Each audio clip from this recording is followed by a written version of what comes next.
Hello, everyone. Welcome back to the Potsmakers Bible. My name is Zion.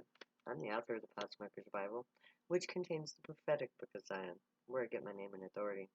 It comes from the Ketuvim, or Old Testament, of the Christian Bible.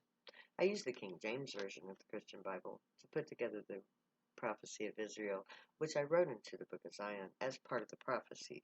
I had to fulfill the prophecy. And in order to publish it, I had to write another book called the Potsmakers Bible. Once I completed both books, I immediately put it on YouTube at Potsmakers Bible, all in lowercase, in order to complete my prophetic work. It was the last thing on my to-do list. And now that I'm done with that, I am retelling it on social media so that the world can learn the truth of God, the Gray, and of my wonderful, beautiful people, the Zionites. Those ever so dastardly drug users. My people. How I love them. Okay. Today, I'm starting the 13th chapter of the Potsmakers Bible, which contains the 10th chapter of the Book of Zion. And it's called, Was There No Man? And it goes like this. This chapter is about many things. It tells us that no man volunteered to serve the grave or God. It does tell us a little bit about the Messiah, the chosen one of Israel. He is punished for not choosing to serve the grave when they abducted him. So Zion, a female, is the only one to figure out the prophecy and fulfill it. Now, Jerusalem is told to rest easy. Israel will be the Holy Land again. No more uncircumcised shall enter Jerusalem. Only Christians, Jews, Muslims, and Zionites will go there. Because every male that is circumcised is considered to be Jewish of Abraham. That is the covenant. The Israelites are descended from Jacob. The Muslims are descended from Ishmael. And the Christians are descended from Jesus. The family feud that rages between these three, Jewish, Muslim, and Christian, is easily solved. All three people are descended from Abraham.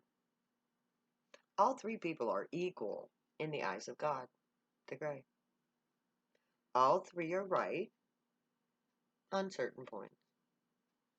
And all three are wrong on other points.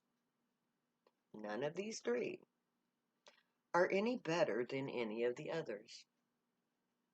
They are all subject to the authority of the Zionite priesthood.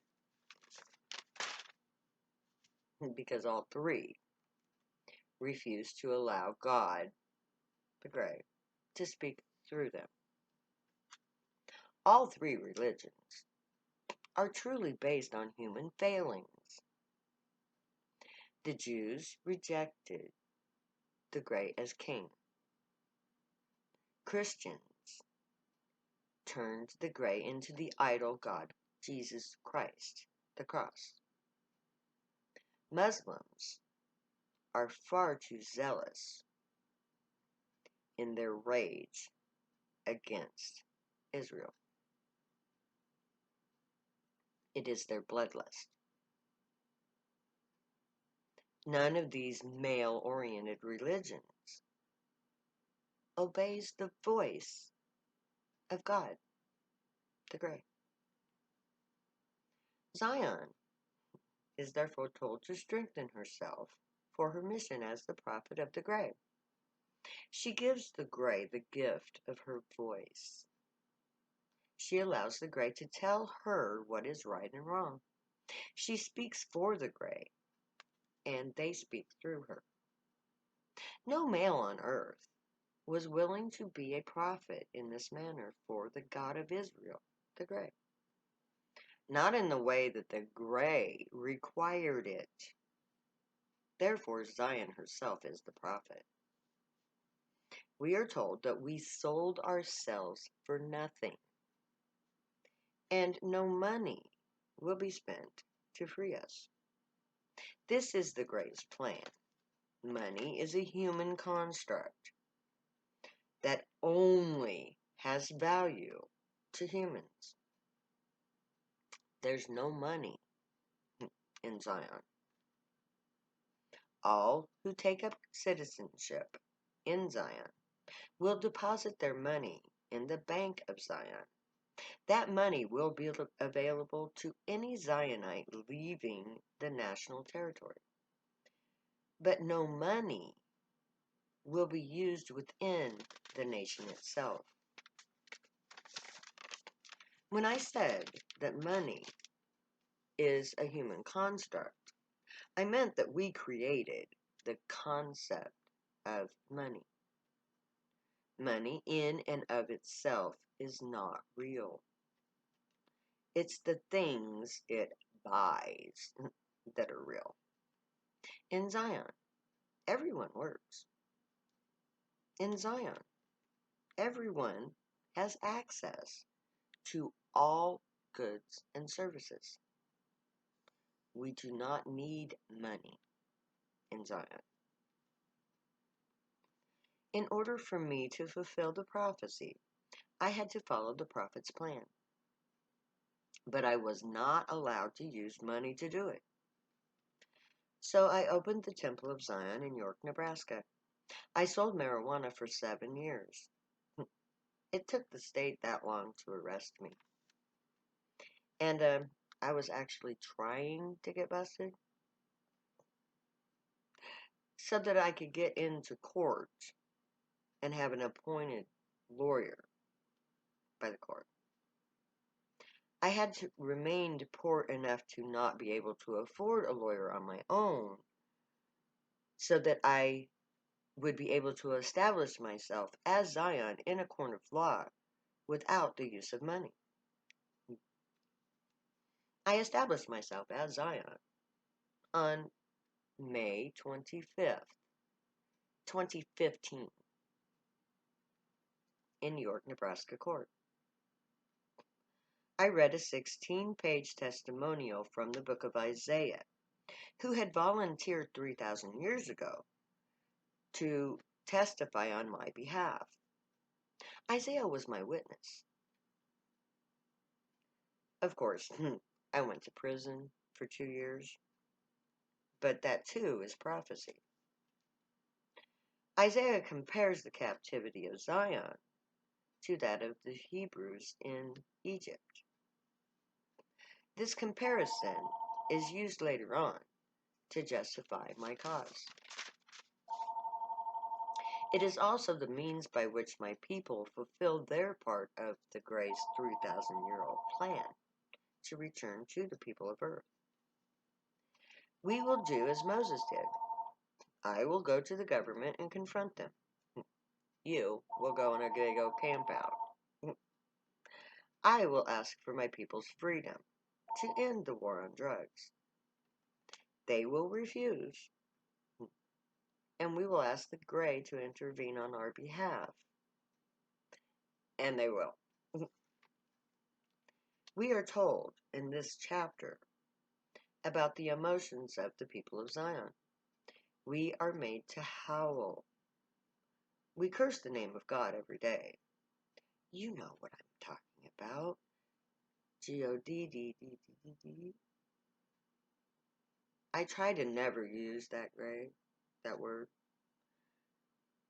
To use that word is to use the Gray's name in vain. It's very disrespectful.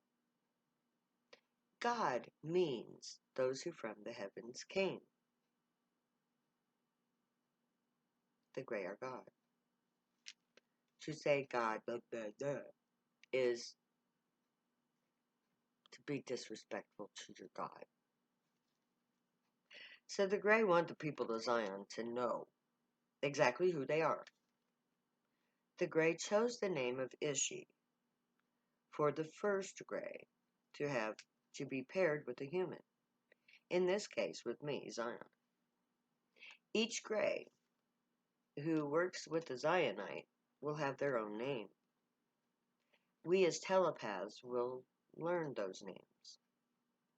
For the rest of the human population, Ishi is the new name of God. We are also told exactly how Ishi feels about the war on drugs. He hates robbery for burnt offerings. Our holy smoke is our offering to the grave. When we get high, we offer ourselves to the grave. Our telepathy is our offering to them.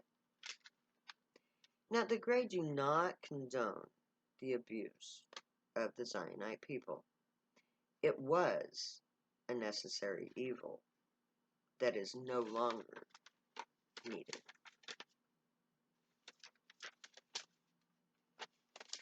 Now, until we activated our Grey DNA by getting high, we were just silent humans. The Grey can't hear a human until they ingest THC in volume.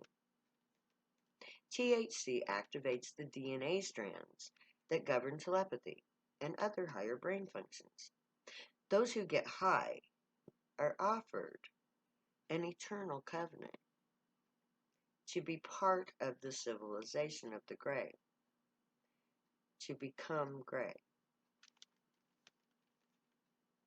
Our election as priests will be proven. Our children will be taught by the Grey, and all humans will recognize them as the blessed of the Grey. We have been treated like inhuman beings, not worthy of anything. But our children will be given the respect due to the rank that we have earned within the new society that will emerge from first contact with the Grey. This chapter begins to tell us about the changes in our climate. We are told about changes that will soon take place, are taking place, and have taken place already, like the fish dying of thirst. These are signs left to us to read. The Grey are so far in advance of us that they could tell us 3,000 years in advance that we would go through major earth changes now. The prophecy has a way of randomly joining diverse elements to confirm each point that they make. We are told about earth changes, along with the fact that no man who was telepathic was willing to act as the prophet. My chosen one flat out refused to work with the Grey, so he was forced to. That's why he gets angry in Isaiah 54. He blames me for his abductions. No other man could replace this chosen one. God doesn't change. Love doesn't change. So no man was willing to serve the Grey who were able to do so. The men of Zion are an angry group who are a paradox in that they allow the police to do body searches in public. I swear the prophets of Israel were shown the TV show Cops. The image is so clear to me. I hated Cops, but I marvel at how accurately we are depicted by the prophets. They knew how my sons hated their captors. We are reminded I'm going to stop there because I'm running out of time. So, may the Grey watch over you, guide you, protect you, and keep you from all harm. May they teach you right from wrong. May you be worthy of them. Let your thoughts, words, and deeds reflect truth, good, and light, the unicorn way. Find your joy and pursue it. Make that your life's work. That'll make you happy. If you use drugs, stay happy and high. You have an awesome future ahead of you. You just don't know it yet. Know that I love each and every one of you. Our journey is coming to the best part, guys. See you later. I'll never say goodbye.